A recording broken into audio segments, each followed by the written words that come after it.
السلام عليكم، مرحبا بكم خواتي الأعزاز عندي على قناتي. ان شاء الله كامل تكونوا بخير وبصحه جيده. اليوم كما راكم تشوفوا معايا راني حضرت كميه تاع البصل. حبيت نشارك معكم وصفه تاع المحاجب ولكن بحشو مختلف شويه.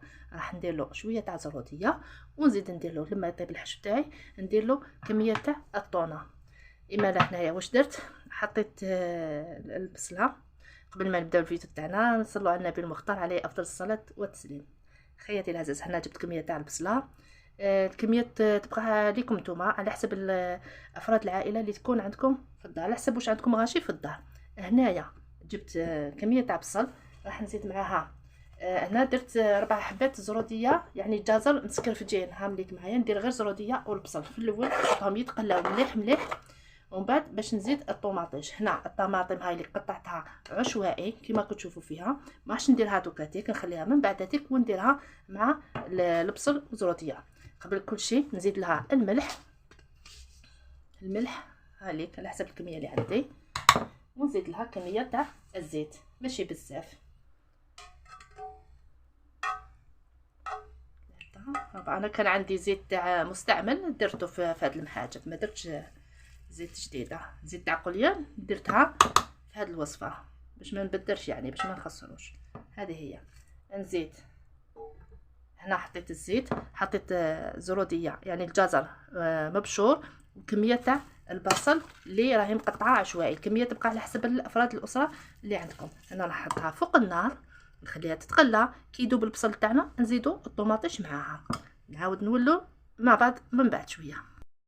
وهنا كما راكم تشوفوا معايا عندي هاد السميد، كميه تاع السميد وكميه تاع الفارينه. يعني بعد ما حطيت البصل تاعنا وهذيك الزروديه يعني الجزر يتقلاو فوق النار، جيت لهنا نحضر العجينه تاعنا. جبت هاد الكميه تاع السميد والفارينه، راح نزيد معاهم الكميه. دائما نقول لكم هنايا عندكم ميزانكم تبقى على حسب افراد العائله. هنا عندي السميد وفارينه راح نخلطهم مع بعض، نزيد معاهم كميه تاع الملح هكذا بهذه الطريقه، ونزيد معاها الماء وراح نعجن هكذا بهذه الطريقه مع اللون ديال الماء غير بشويه، ونخلط هذيك الفارينه. بسم الله بسم الله. نخلط الفارينه مع السميد، نعجنوهم في الاول في اليابس، ومن بعد هذيك نطرو العجينه تاعنا. شوفوا بهذه الكيفيه. ندير الماء دائما كميه قليله، ما نعجنوهاش من الاول جاريه، لا نعجنوها يابسه ومن بعد هذيك نطلعوها. نزيد الكميه تاع الماء. بسم الله بسم الله، ونضغط بهذه الكيفيه ولا من العجين تاعي بهذه الكيفيه غير بشويه كيما كتشوفوا معايا. خاصني شويه ماء نزيد. بسم الله بهذه الطريقه نحصلوا على عجينه مليحه ملساء. عجينه تاع الحاج راكم كامل تعرفوها. انا دائما نخلط له شويه فارينه باش نضمن اذا كان الدقيق يعني شويه زلطه يكون يعني تتعلق تجيني مليحه. يعني الدقيق انايا دقيق متوسط عادي، ماشي هذاك الدقيق رقيق، ولا دائما نخدم انا بالمتوسط. جامي خدمت المعارك تاوعي ولا المحاجب بالرقيق، توجور نخدمهم بالمتوسط وتجيني مليحه ولا باس عليها.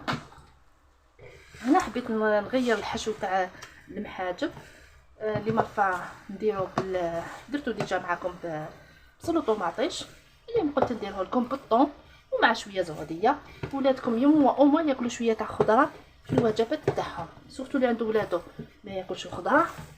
صافي بهذه الطريقه راح ياكل الخضره، تضمنوا انه ياكلوا الخضره. وانا هاد المحاجب يعني البصل والزروديه والطوماطيش راح نرحيهم فيما بعد، يعني ما راحش يحسوا لهم كامل بهذاك الزروديه، ما راحش يحسوا لها كامل، بالعكس راح تجيهم بنينه، خاصه لما تزيدوا لها الثوم. واللي ما يحبش الثوم ما يديروش، مجرد انه ديروا الزروديه وترحوها مع البصل.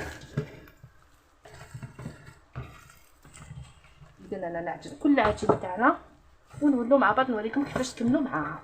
بسم الله.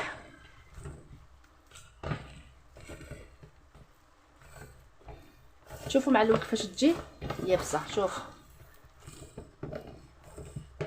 تعجنوها غير شويه، بعد نحطوها في كيس ونخلوها هكذا. نلم العجين كامل معايا ونخليها في كيس. دوك نوريكم كيفاش تحطوها في كيس. شوفوا العجينه كيفاش تحصل عليها. تحصل عليها يابسه في الاول هكايا، تحصلوا عليها يابسه. بصح نتوما واش ديروا؟ تزيدوا لها تبقاو تزيدوا لها في الماء هكا. شوفوا طروها غير بشويه بشويه حتى تجي معكم عجينه طريه هكذا. تبقاو تزيدوا في الماء وهو يشرب في الماء. هذاك الدقيق يشرب الماء بهاد الكيفه، ما تخافوها ما والو. يشرب الماء حتى تطرى معاكم. ما ديروش الماء بزاف حتى تجيكم جاريه، لا حتى تطرى معاكم. بعد كي تطرى معاكم ديروها في كيس وتخلوها تقعد قد ما تقعد قد ما مليح هكذا. هاي شرباتو. نزيد لها ثاني شويه ما هنا في البدايه. مع الاول تعجنوا شويه بعد تحطوها في كيس. هاي ديك شويه ما ونبقى نطلي فيها هكذايا حتى تولي عجينه شويه لينه على هكايا. من بعد باش نحطها في الكيس. انا راني نخدم بصعوبه يعني جيناني شويه تليفون هكذا. نطلعوها هكا كيفيه. اذا نحطوها بعد ما تطلعوها تحطوها في كيس. نعاود نوريكم واش ديروا مع هذيك البصل والطوماطيش والزباديه.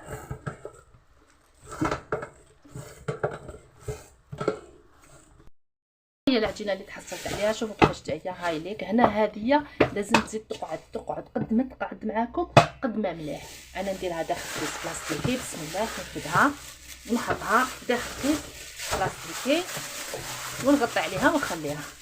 ها هي معانا هكذا. نخليها تقعد يعني كما قاعده. تروحوا خدموا شغالاتكم وعاودوا ولوا ليها. خدموا شغلكم كملوا شغلكم عاودوا تقولوا ليها تلقاوها انطلقت ولات بسم الله ما شاء الله. ساعه ساعتين كيما خليتوها قد ما خليتوها قد ما مليح.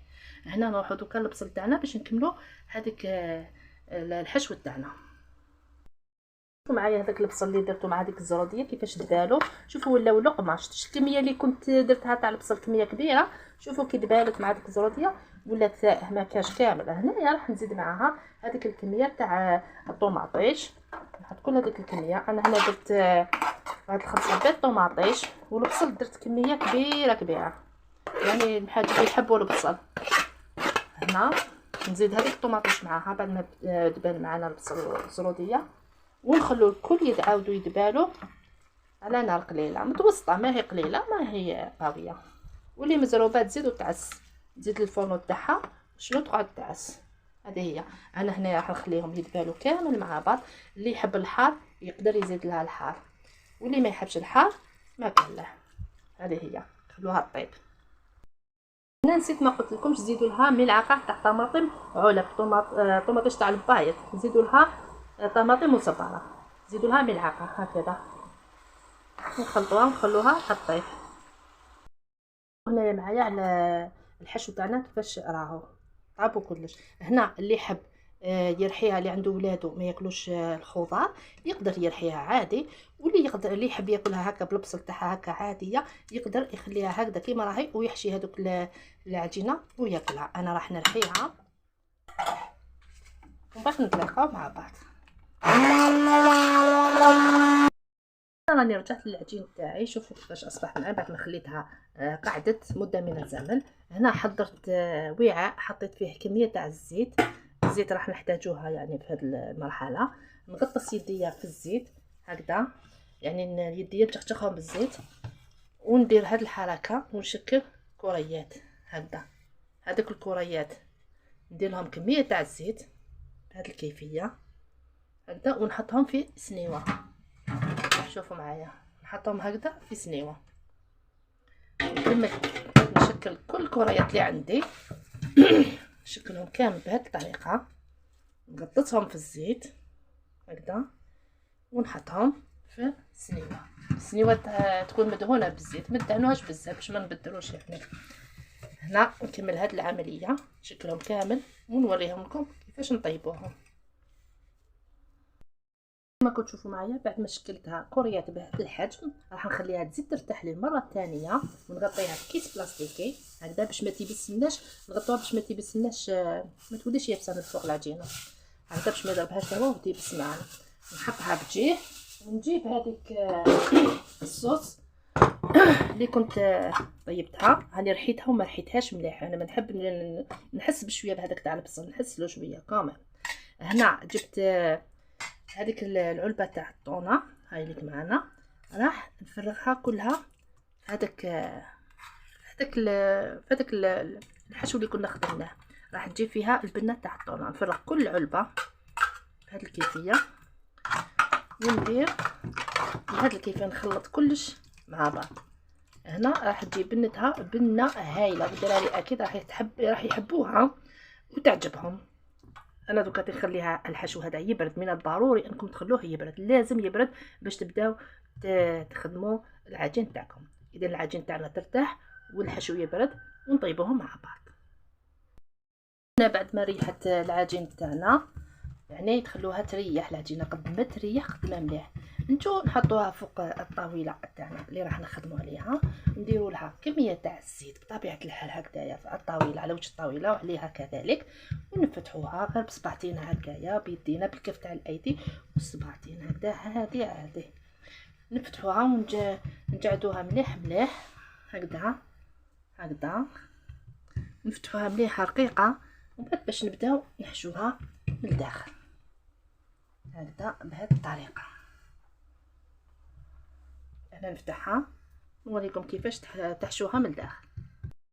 انا فتحنا العجينه تاعنا كامل، نجيب جهه، هذه الجهه نردها، شوفوا معايا نردها هكايا باش ما تتقطعناش العجينه تاعنا. وبطبيعه الحال كما قلت لكم الحشو تاعنا لازم يكون بارد، جامي ديروا الحشو تاعكم وهو سخون، ما تزربولوش، خلوه يبرد باش تبداو ديروه، خاطش كان ديروه وهو سخون راح يتقطع معاكم العجين. دائما العجين يرتاح، تخلوه يرتاح والحشو يبرد وما تزربولو ما والو. تحطوا الحشو تاعكم اللي يحبهم معمرين يعمرهم بزاف، اللي يحبهم شويه. هذه هي انا نعمرهم بهذه الكيفيه، نطوي جهه نعمر ومن بعد تيك نجيب جهه الاخرى نزيدها هكذا من فوق منها، ونجيب هذه الجهه بهذه الكيفيه بهذه الكيفيه شوفوا معايا نسقمها هكايا ونحطها فوق الفور، عفوا نحطها فوق الطاجين، قلت لكم الفور، نحطها فوق الطاجين طيب معايا. اذا هنا نرفدها، نوريكم كيفاش نرفدها. راح نحطها هنا، راح نرفدها ونحطها في الطاجين. شوفوا بهذه الطريقه تحطوها.